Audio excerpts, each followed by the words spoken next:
এই যে চেয়ারটা আপনি দেখছেন, যেই চেয়ারে আমি এখানে বসছি আপনার সামনে মাননীয় স্পিকার, এই চেয়ারটি খুব কঠিন একটি চেয়ার মাননীয় স্পিকার।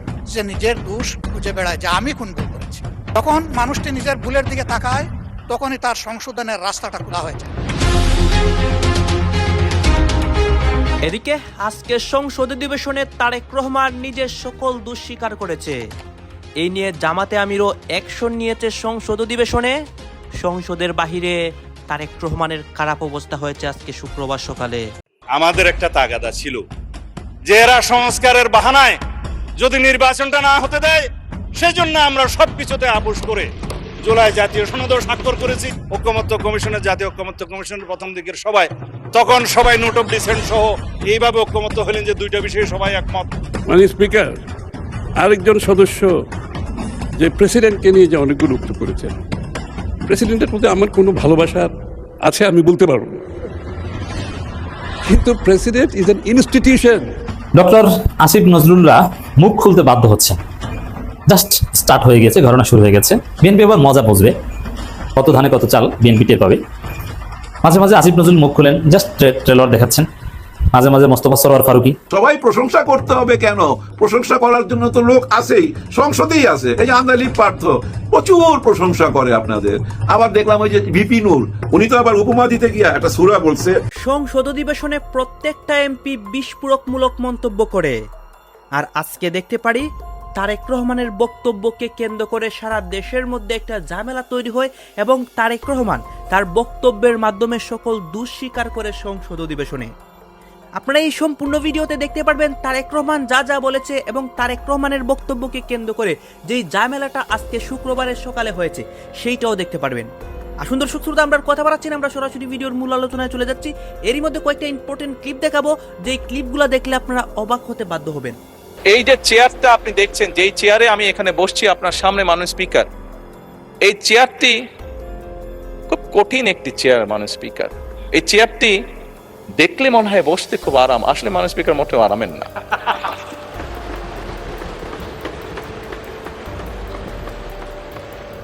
এই চেয়ারটিতে বসলে মাননীয় স্পিকার প্রতি মুহূর্তে মনে হয় যে আগুনের তপ্ত হিট আসছে মাননীয় স্পিকার। হাসার কিছু নেই, আমি যা ফিল করি আমি আপনাদেরকে তাই বলছি, মাননীয় স্পিকার, এই চেয়ারের থেকে উঠে দাঁড়িয়ে আপনার সামনে বক্তব্যে আমি হয়তো অনেক পপুলার কথা বলতে পারতাম, যেটাতে আরো অনেক বেশি তালি হতো মাননীয় স্পিকার। কিন্তু এই চেয়ার আমাকে বলে যে আমি সবসময় পপুলার কথা বলতে পারি না, আমাকে সেটাই বলতে হবে।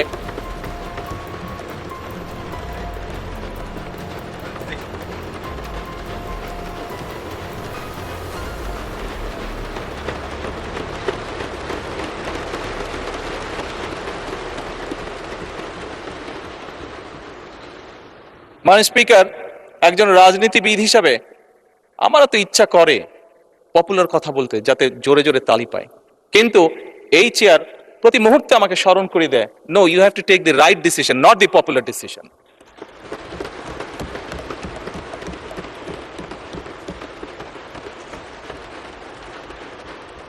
মাননীয় স্পিকার, আপনার মাধ্যমে আজকে এই সংসদের এই সবুজ চেয়ারে যারা বসে আছেন, আমি মনে করি আজকে বোধহয় আমাদেরকে সিদ্ধান্ত নিতে হবে যে আসুন আমরা পপুলার ডিসিশনে আলাপ করব না, আমরা আলাপ করব সঠিক ডিসিশনের ব্যাপারে, রাইট ডিসিশনের ব্যাপারে। মাননীয় স্পিকার, আজকে এই সংসদ অধিবেশনের শেষ দিন, আজকে অধিবেশন শেষ হয়ে যাবে।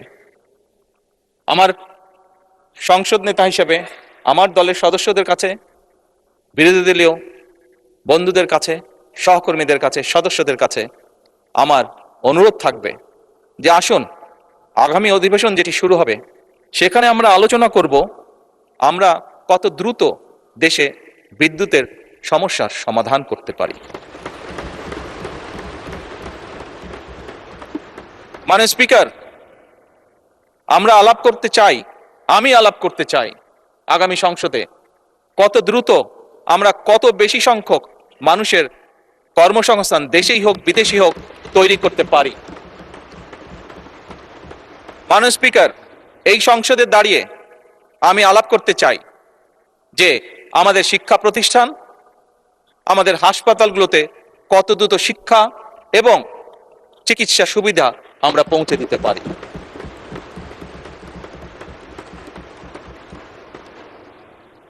মাননীয় স্পিকার, দিনের কার্যবিধিতে আপনি যখন শুরু করেন, বিভিন্ন সময় বিভিন্ন সংসদ সদস্য বলে ওঠেন তার রাস্তায়, তার এলাকায় রাস্তা লাগবে, তার এলাকায় ব্রিজ লাগবে, কারো এলাকায় কালভার্ট লাগবে।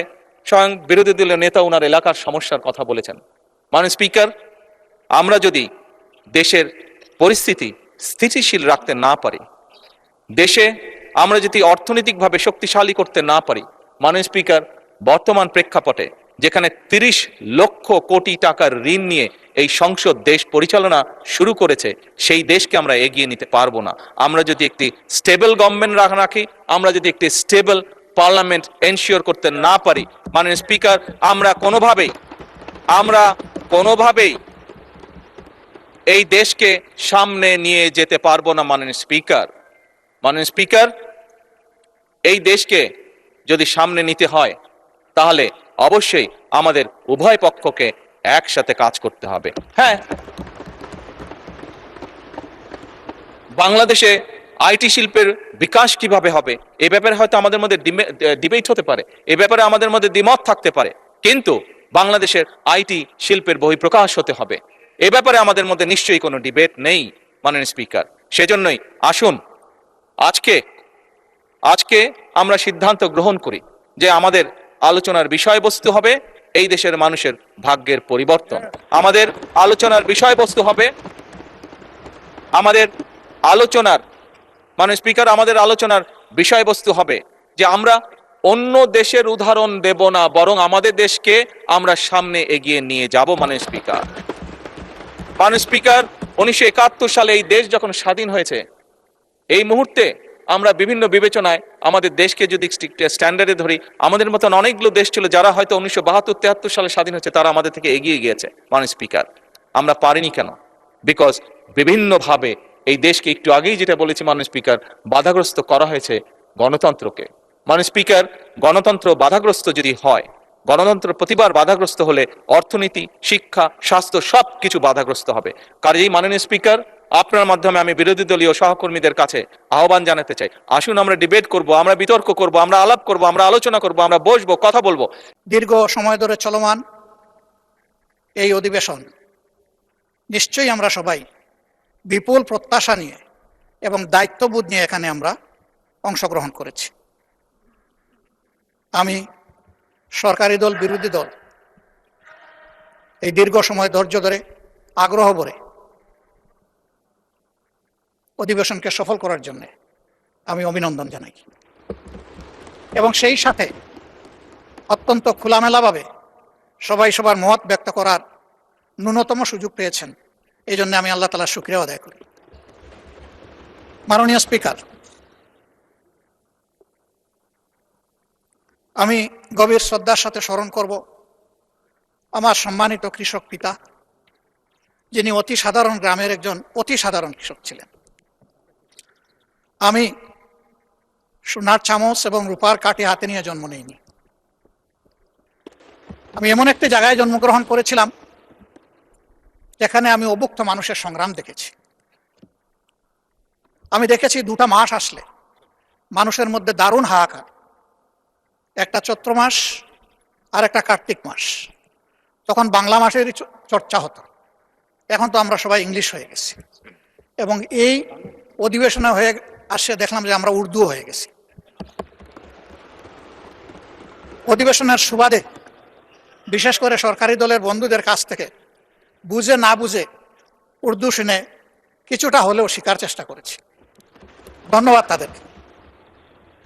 মাননীয় স্পিকার, এই 2টা সময় মানুষ অগ্রিম তাদের শ্রম বিক্রি করে দিত। পেটের ক্ষুধায়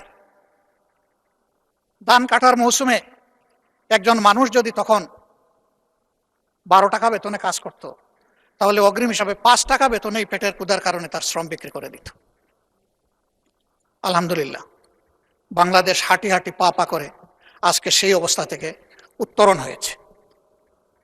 তবে এটা ঠিক, আমাদের দেশ পরিচালনার দায়িত্ব যাদের উপর ছিল, তারা যদি সততা, দক্ষতা এবং দায়িত্বশীলতার সাথে দেশ পরিচালনা করতেন, তাহলে 54 বছর অতীতে ফেলে আসা এই দেশটা আরো বহুদূর এগিয়ে যেত।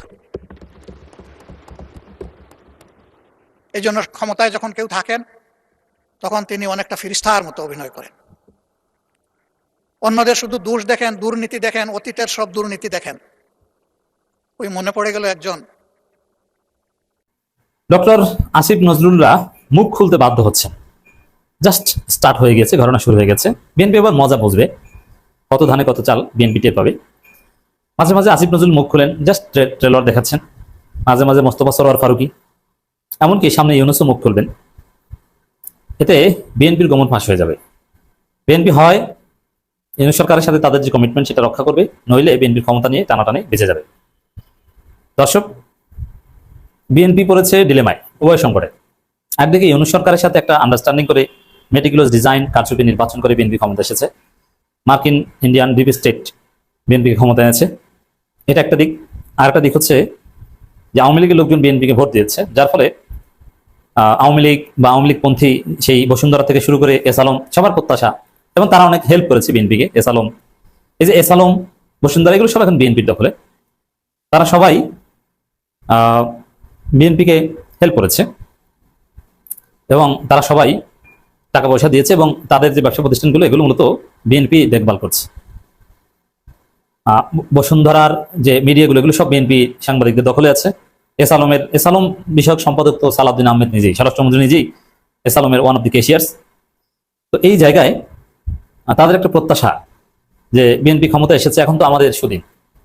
এই জন্যে তারা তাদের মতো করে কাজ শুরু করেছে, এবং তাদের উপর ইউনূস সরকারের আমলে যে তারা কষ্ট পেয়েছে, কারণ আওয়ামী লীগের তাবেদারি করেছে। আওয়ামী লীগ পালানোর সাথে সাথে আওয়ামী লীগের তাবেদারদের অবস্থা তো কিছুটা খারাপ হবেই, বরং তারা যে টিকে আছে এটাই তো তাদের জন্য অনেক। এই জন্য এটার প্রতিশোধ দিতে যাচ্ছে ওই গোষ্ঠীগুলো। এখন একদিকে ইউনূস সরকারের সাথে বিএনপিরই আন্ডারস্ট্যান্ডিং, ইউনূস সরকারই বিএনপির হাতে ক্ষমতা তুলে দিয়েছে তারেক রহমানের সাথে সেই লন্ডন মিটিং করে। আরেকদিকে ইউনূস সরকারের উপর প্রতিশোধ নিতে মারিয়া যারা আওয়ামী লীগের পক্ষ থেকে বিএনপিকে হেল্প করেছে ক্ষমতায় আসতে। এখন কেন আওয়ামী লীগ বা এই বসুন্ধরা কিংবা এরা বিএনপি ক্ষমতায় আসতে হেল্প করেছে? টু কন্টেইন জামাত। কিন্তু তারা এখন ফিল করছে না, জামাত আসলে তারা কমফোর্ট ফিল করতেন, তাদের ক্যালকুলেশন ভুল ছিল। তা আমরা বিশ্বাস করি এই বার কাউন্সিল নির্বাচন, ঢাকা আইনজীবী সমিতি নির্বাচন, এগুলোতে এর একটা সুরাহা হবে। কারণ আওয়ামী লীগের লোকজন নির্বাচন করতে পারছে না, কিন্তু তারা তো ভোটার। তারা জাতীয় নির্বাচনে আওয়ামী লীগকে ভোট দিয়েছিল, এবার বার কাউন্সিল নির্বাচনে জামাতকে ভোট দিই। তারা টেস্ট করে দেখুক যে বিএনপিকে ভোট দিয়ে আমরা প্রতারিত হয়েছি।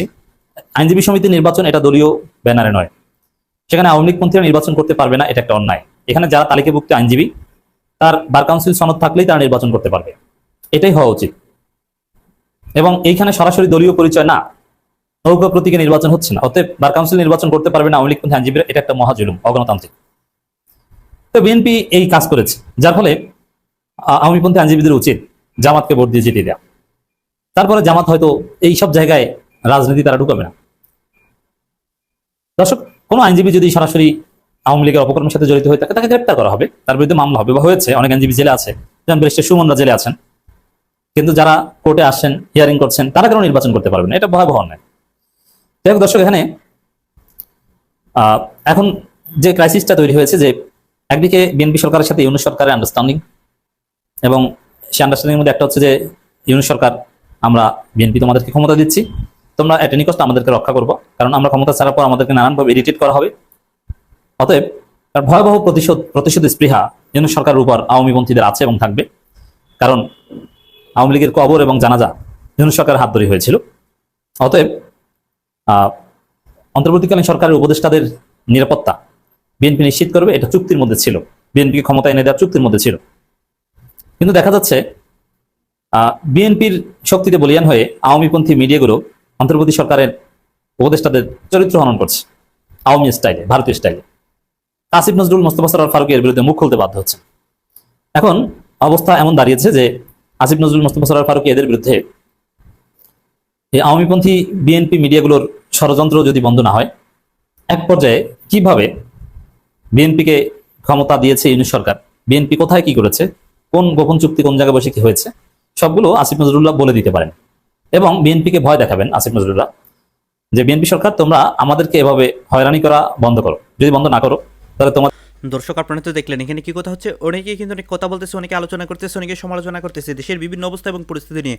বিশেষ করে এখানে দেখতে পাচ্ছি দেশের রাজনীতির প্রেক্ষাপট নিয়ে কথা হয়, আর অনেক বিষয় নিয়ে কথা হয়। এই বিষয়গুলো দেখে এবং দেশের রাজনীতির প্রেক্ষাপটগুলো নিয়ে আপনার মন্তব্য কি?